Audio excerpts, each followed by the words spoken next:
Movie के start में हमें 3000 साल पहले का टाइम दिखाया जाता है, जिसमें हमें इजिप्ट यानी मिस्र मुल्क दिखाया जाता है, जिसका राजा फराउन था। वो एक लड़की को बहुत पसंद किया करता था, लेकिन वो लड़की उसकी बजाय उसके प्रीस्ट को पसंद करती थी, जो कि बहुत बड़ा माइटी था। वो मरे हुए लोगों को जिंदा भी कर सकता था। अब ये प्रीस्ट इस लड़की से मिलने जाता है जिसे फराउन पसंद करता था। ये दोनों एक साथ बातें कर रहे होते हैं कि फराउन भी वहाँ उधर आ जाता है। वो इन दोनों को एक साथ देखता है तो उसे बहुत गुस्सा आ जाता है। वो इनकी तरफ मारने के लिए बढ़ता है, लेकिन ये दोनों इस फराउन को मार देते हैं। वो लड़की इस प्रीस्ट से कहती है कि इससे पहले कि ये लोग तुझे कुछ करें, तुम यहाँ से भाग जाओ और मैं खुद को मार लूंगी, और तुम मरे हुए लोगों को वापस ला सकते हो ना, तो तुम मुझे वापस ले आना। इसके बाद वो लड़की खुद को मार लेती है। प्रीस्ट को फराउन के लोग वहां से ले जाते हैं, लेकिन प्रीस्ट के लोग इस लड़की की डेड बॉडी चुरा लेते हैं और प्रीस्ट कुछ रस्में करने लगता है इसे जिंदा करने के लिए। तभी वहां पर फराउन के लोग आ जाते हैं, जो कि इस प्रीस्ट को पकड़ लेते हैं। वो सोचते हैं कि हम प्रीस्ट को बहुत बुरी सजा देंगे ताकि दोबारा कोई भी ऐसी गलती ना कर सके। वो प्रीस्ट को जिंदा ही मम्मी में बदल देते हैं, जो कि वो लोग इसके पूरे जिस्म पर पट्टियां बांध देते हैं। तो वो लोग इसके ताबूत में बहुत ही खतरनाक कीड़े छोड़ देते हैं, जो कि चंद ही लम्हों में इसकी पूरी बॉडी को खा जाने वाले थे। और फिर इसके ताबूत को बहुत ही खास किस्म की चाबी से बंद कर दिया जाता है और कहा जाता है कि अगर कोई भी ये ताबूत खोलेगा तो कर्ज बनकर हम पर आएगा, यानी अगर ये आजाद हो गया और बाहर आ गया तो हर तरफ तबाही मच जाएगी। और फिर प्रीस्ट के ताबूत को बहुत बड़े स्टेचू के नीचे दफन कर दिया जाता है, बहुत गहराई में, जिसे कोई भी नहीं खो सकता था। इसी तरह वक्त गुजरता गया और कई साल गुजर गए। पूरा शहर नीचे होता जा रहा था और वो स्टेचू जो काफी ऊंचा हुआ करता था अब वो भी छोटा हो गया था। ये एक ऐसी जमीन थी जिसके लिए कई लोग लड़ते थे, बहुत जंगें होती थी ताकि इस जमीन को जीत लिया जाए, लेकिन किसी को भी ये पता नहीं था कि इसके अंदर प्रीस्ट की डेड बॉडी है, यानी प्रीस्ट की मम्मी है। लेकिन इसकी पावर आज भी मौजूद है, जो जमीन के नीचे कई सालों से जमा हो रही है, जो कि शैतानी ताकत में बदल रही है। अब इस जगह पर एक फ्रेंच सोल्जर भागता भागता आता है, उसके पीछे कुछ लोग होते हैं। वो सोल्जर चलते चलते बिल्कुल उस स्टेचू के करीब आ जाता है। असल में ये वही जगह थी जहाँ पर प्रीस्ट की मम्मी थी। जो लोग पीछे थे वो डर कर भागने लगते हैं, क्योंकि जमीन के अंदर कुछ होने लगता है। इसकी मिट्टी ऊपर आने लगती है। इस फ्रेंच सोल्जर का नाम रेक होता है। वो भी ये देखकर घबरा जाता है। तभी इस रे से एक शक्ल बनने लगती है और वो भी परेशान होकर यहाँ से चला जाता है। इस तरह 3 साल गुजरने के बाद एक लड़की को देखते हैं कि जो कि इजिप्ट पर ही रिसर्च कर रही थी और इनकी जबान भी सीख रही थी और काफी हद तक सीख चुकी थी। इसका नाम एवलिन था। तभी एवलिन का भाई इसके पास आता है और उसे कोई चीज देता है और बताता है कि मुझे ये खुदाई करते हुए मिली है, क्योंकि वो जानता था कि इसकी बहन को इस तरह की चीजें देखने का काफी शौक था। एवलिन से उसे चेक करने लगती है तो वो खुल जाता है। दरअसल ये इसी ताबूत की चाबी थी जिसमें प्रीस्ट की बॉडी कई 100 सालों से दफन थी। उसके अंदर से एक मैप मिलता है जो कि उस जगह का था। एवलिन देखकर काफी एक्साइटेड होती है और इस लाइब्रेरी के बॉस की तरफ जाती है जहां पर वो काम किया करती थी। वो उनको ये मैप दिखाती है और कहती है कि क्या आप मेरी मदद कर सकते हैं, लेकिन उसके बॉस उसे कहता है कि नहीं, वहां पर जाना किसी खतरे से खाली नहीं है, क्योंकि एक बार कोई वहां पर चला जाए तो वो वापस लौट कर नहीं आता। वो इसे रोकने के लिए कहता है कि वैसे ही ये बनी बनाई जगह है, ऐसी कोई जगह नहीं होती। तो एवलिन इसे कहती है कि क्या जो भी वहां पर जाता है वो मरकर ही वापस आता है, लेकिन फिर भी प्लीज मुझे जाना है वहां पर। इसी दौरान एवलिन का भाई आ जाता है। एवलिन से कहती है कि मुझे सच में बताओ कि ये तुझे ये की कहां से मिली।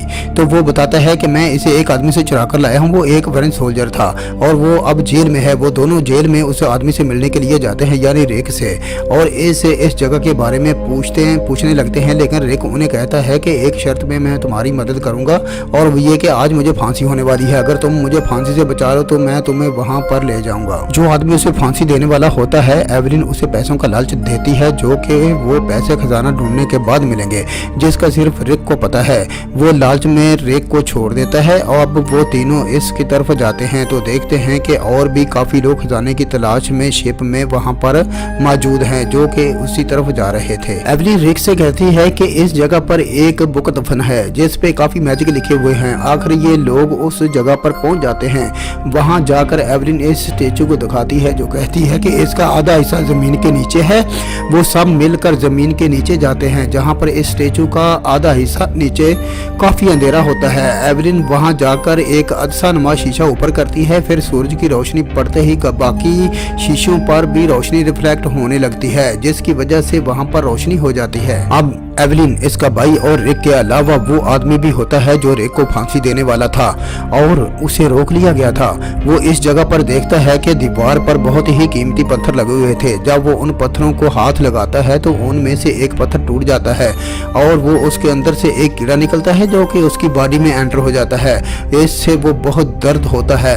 वो दीवार में अपना सिर दे मारता है जिसकी वजह से उसकी मौत हो जाती है। ये सीन बहुत ही अफसोसनाक था। अब ये लोग रात को आग के करीब बैठ जाते हैं। तभी वहाँ पर एक दूसरे ग्रुप के लोग आ जाते हैं जो कि वो खजाने की तलाश में आए हुए थे। ये लोग बैठकर मुआहदा कर रहे होते हैं कि जो भी खजाना मिलेगा हम उसे तकसीम कर लेंगे। तभी कुछ लोग इन पर हमला कर देते हैं और वो लोग कोई और नहीं बल्कि वो यहाँ के गार्ड्स थे जो कि इस जगह को प्रोटेक्ट कर रहे थे। इस ग्रुप का एक लीडर होता है, वो इन सब को कहता है कि मैं तुम्हें एक दिन और दे रहा हूँ, इसके बाद तुम लोग यहाँ से हमेशा हमेशा के लिए चले जाना, क्योंकि मैं नहीं चाहता कि कोई प्रिस्ट की सोल को आजाद करे और वो पूरी दुनिया में तबाही मचा दे। लेकिन वो दोनों ग्रुप इसकी एक नहीं सुनते और अगले दिन फिर खजाने की तलाश में मसरूफ हो जाते हैं। दूसरे ग्रुप को एक पावर बॉक्स मिलता है। देखने को वो लग रहा था कि इसके अंदर कोई सोना होगा या ज्वेलरी वगैरह, लेकिन ऐसा कुछ नहीं था। उस बॉक्स के अंदर एक वार्निंग लिखी हुई थी कि अगर मरे हुए इंसान को जिंदा किया तो वो उनका कर्ज बन जाएगा जो उन पर भारी पड़ जाएगा। वो कहता है कि जो कोई भी इस पावर बॉक्स को खोलेगा उसे पावर प्रिस्ट सोल उसे मार देगी और फिर इसका खून चूसकर इस दुनिया में आ जाएगा कब्जा करने के लिए। लेकिन वो सब कहते हैं कि ये बात फजूल है, ऐसा कुछ नहीं होता। इसके साथ ही वो पावर बॉक्स खोल देते हैं। उसके अंदर एक बुक होती है। ये वही बुक थी जो प्रिस्ट इस लड़की को जिंदा करने के लिए पढ़ रहा था। इस पर एक ऐसी जगह बनी हुई थी जो एवलिन के पास जो चाबी थी वो लग सकती थी। वो लोग बैठे होते हैं कि नीचे से एक ताबूत आकर गिरता है और जब वो ताबूत को देखते हैं तो उस पर भी सेम निशान बना होता है जिसमें वो की लग जा सकती थी। वो इस ताबूत को खोलते हैं और इससे काफी धुआं निकलता है और साथ ही इस प्रिस्ट की चली हुई डेड बॉडी भी। एवलिन कहती है कि मैंने आज तक ऐसी जली हुई डेड बॉडी नहीं देखी। जब रात को सारे सो रहे होते हैं तो एवलिन वो बुक रिक के पास लेकर आती है और उसे कहती है कि ये वो बुक नहीं जो मुझे चाहिए। हो सकता है ये किसी ब्लैक मैजिक की है, जैसे स्पेल्स की बुक हो। वो अपने पास मौजूद चाबी से उसे खोलने लगती है और इसमें कुछ स्पेल्स लिखे होते हैं, जो मर चुका हो वो वापस आ जाए। जैसे ही वो ये पढ़ती है तो उसमें पड़ी हुई मम्मी में जान आ जाती है और कई तरह के कीड़े इन पर अटैक कर देते हैं, जिनसे बचने के लिए एवलिन उनसे अलहदा हो जाती है। प्रिस्ट की मम्मी उस आदमी के पास जाती है जिसने वार्निंग के बावजूद पावर बॉक्स खोला था और इसकी आंखें निकालकर खुद में लगा लेती है। अब वो बढ़ती है एवलिन की तरफ। रिक उस पर फायरिंग करता है और फिर जब वो वहां से बाहर आ रहा होता है तो उनका सामना फिरौन के कुछ गार्ड से होता है। वो कहते हैं कि मैंने तुम्हें कहा था ना कि यहाँ से चले जाओ, तुमने ही इस मम्मी को खोला है और भुगतो इसको, ये सबको मार देने वाली है। रिक एवलिन से कहता है कि हम यहाँ से भाग जाते हैं, लेकिन एवलिन कहती है कि हमने इस मम्मी को जिंदा किया है और हम ही इसे मारेंगे। फिर देखते ही देखते पूरे शहर के हालात बदलने लगते हैं। आसमान से आग बरसने लगती है और हर चीज़ तबाह होने लगती है। मम्मी इस आदमी के पास जाती है और जिसकी आंखें ली थी और फिर इसकी स्किन भी ले लेती है और उसका सारा खून निचोड़ लेती है। ये सारे मिलकर उस जगह पर जाते हैं जहाँ पर मम्मी होती है और एक इन पर काफ़ी फायरिंग करता है, लेकिन इसका इस पर कोई असर नहीं हो रहा था। लेकिन तभी वहाँ पर बिल्ली आती है। इसे देखकर वो मम्मी डर जाती है। इन लोगों को कुछ समझ नहीं आया कि ये कैसे हुआ। रिक इन लोगों के पास जाता है जो फिरौन के गार्ड्स है और पूछता है कि मम्मी ने पहली बार मुझे देखा तो उसने मुझे किस नाम से बुलाया था। जिस लड़की को फिरौन पसंद किया करता था, जिसके साथ इस प्रिस्ट का तअल्लुक था। गार्ड्स कहते हैं कि ये तो बहुत बुरा हुआ।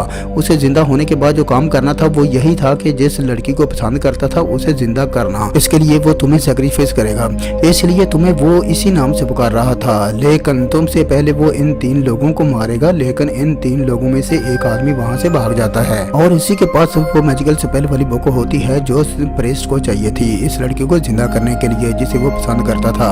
रिक अपने साथियों के साथ उस आदमी का पीछा करने जाता है। वो देखता है कि प्रेस्ट की मम्मी पहले ही वहाँ पर मौजूद है और वो उसे मारकर किताब हासिल कर चुकी है। प्रेस्ट वहाँ से सीधा इस आदमी के पास जाता है और उसे मार देता है। अब प्रेस्ट की बॉडी और शक्ल काफी बेहतर थी और वो किसी भी एंगल से मम्मी या डेड बॉडी नहीं लग रहा था। वो एवरिन के कमरे में सैन बनकर जाता है, इसके पास बैठ जाता है और उसे उठाने का सोच ही रहा होता है। तभी वहाँ पर रिक दरवाजा तोड़कर आ जाता है। उसे के हाथ में एक बिल्ली होती है, क्योंकि ये जानता था कि प्रेस्ट बिल्लियों से डरता है। रिक एवरिन को बचा लेता है, फिर उसे कहता है कि जिस तरह से एक बुक से उसे इस दुनिया में वापस लाया गया, इसी तरह दूसरी बुक से जो तुम चाह रही हो इसको वापस भी भेजा जा सकता है। लेकिन वो बुक कहाँ से मिलेगी? एवरिन इस दौरान काफी रिसर्च करती है। उसे पता चलता है कि ये बुक बहुत बड़े स्टेचू के नीचे थी, प्रीस्ट की डेड बॉडी के पास ही थी। इसी तरह वो बुक जो वो हासिल करना चाहती है वो किसी दूसरे स्टेचू के नीचे दबी हुई है जो इस जगह से दूसरी तरफ है। अभी ये लोग वहाँ पर जाने लगते ही हैं तो वहाँ पर देखते हैं कि सारे लोग इस प्रीस्ट के गुलाम बन चुके थे अपनी जिंदगियां बचाने के लिए। प्रीस्ट एवरिन को कहता है कि मेरा हाथ थाम लो, सब कुछ ठीक हो जाएगा। एवरिन इसका हाथ थाम लेती है, लेकिन उसने तो झूठ कहा था। एवरिन को साथ ले जाता है और बाकी लोगों को मारने का ऑर्डर देता है, लेकिन रिक और उसके साथी आ जाते हैं एवरिन को बचाने के लिए और कहते हैं कि हमें जल्द से जल्द दूसरे स्टेचू को ढूंढना होगा, जैसे हम बुक ढूंढकर इसे वापस भेज सकें। दूसरी तरफ प्रीस्ट दूसरी मम्मी को जिंदा करता है ताकि वो उन्हें दूसरी बुक ढूंढने से रोकें। रिक आकर उस बुक तक पहुंच जाता है। दूसरी तरफ हम देखते हैं कि प्रीस्ट उस लड़की को जिंदा कर चुका था जिसे वो पसंद करता था। अभी उसकी बॉडी को बनाने के लिए एवरिन की बॉडी चाहिए थी। वो ऐसा करने ही वाला था कि एवरिन का भाई आ जाता है इस गोल्डन बुक के साथ, लेकिन इस बुक की चाबी तो एवरिन से प्रीस्ट ने ले ली थी। वहाँ पर और मम्मीज आ जाती हैं। एवरिन अपने भाई से कहती है कि इस बुक पर लिखे स्पेल्स पढ़ो ताकि हम इनको हरा सकें। रिक उन सब से मम्मी से खूब लड़ाई करता है। फिर पीछे से उस लड़की की मम्मी आती है जिसे प्रीस्ट पसंद करता था। वो एवरिन पर अटैक करने लगती है। दूसरी तरफ वो मम्मी रिक के पीछे पड़ी थी, लेकिन एवरिन का भाई भी इस स्पेल को पढ़ने से रुकता नहीं है। आखिर वो आर्मी मम्मी रोककर इसकी बात मानने लगती है। एवरिन का भाई इस आर्मी मम्मी को ऑर्डर देता है कि प्रीस्ट इस लड़की को पसंद करता है, इसे मार दो, और वो मम्मी आर्मी ऐसा ही करने लगती है। इस प्रीस्ट को बहुत गुस्सा आता है। वो एवरिन के भाई के पास जाकर इसकी गर्दन पकड़ लेता है, लेकिन पीछे से रिक आकर उस प्रीस्ट पर अटैक कर देता है और इसी दौरान एवरिन का भाई इस प्रीस्ट से वो चाबी भी छीन लेता है। फिर एवरिन का भाई बुक और चाबी लेकर अपनी बहन के पास जाता है और वो दोनों गोल्डन बुक खोल लेते हैं। प्रीस्ट रिक की तरफ मारने के लिए बढ़ता है। तभी एवरिन उस बुक में कुछ स्पेल्स पढ़ने लगती है। तभी वहाँ पर कुछ अनविजिबल एनिमल्स आते हैं जो कि बहुत सारी पावर रखते थे। वो प्रीस्ट की बॉडी से गुजरकर प्रीस्ट की सारी पावर अपने साथ ले जाते हैं और अब प्रीस्ट एक नॉर्मल इंसान था। रिक उसे अपनी तलवार से मार डालता है और इस प्रीस्ट के मरते ही सारे दरवाजे बंद होने लगते हैं। अब रिक एवरिन और एवरिन का भाई कोशिश करके जल्दी से भागकर बाहर आते हैं और उनके बाहर आते ही वो सारी जगह जमीन के अंदर दंग जाती है और आखिर ये तीनों काफी सारा खजाना ऊंटों पर लाद कर जा रहे होते हैं। तभी फिरौन के गार्ड्स इनका शुक्रिया अदा करते हैं कि हम इस जगह को प्रोटेक्ट करते करते थक चुके थे। इसके साथ ही मूवी एंड हो जाती है। Thanks for watching.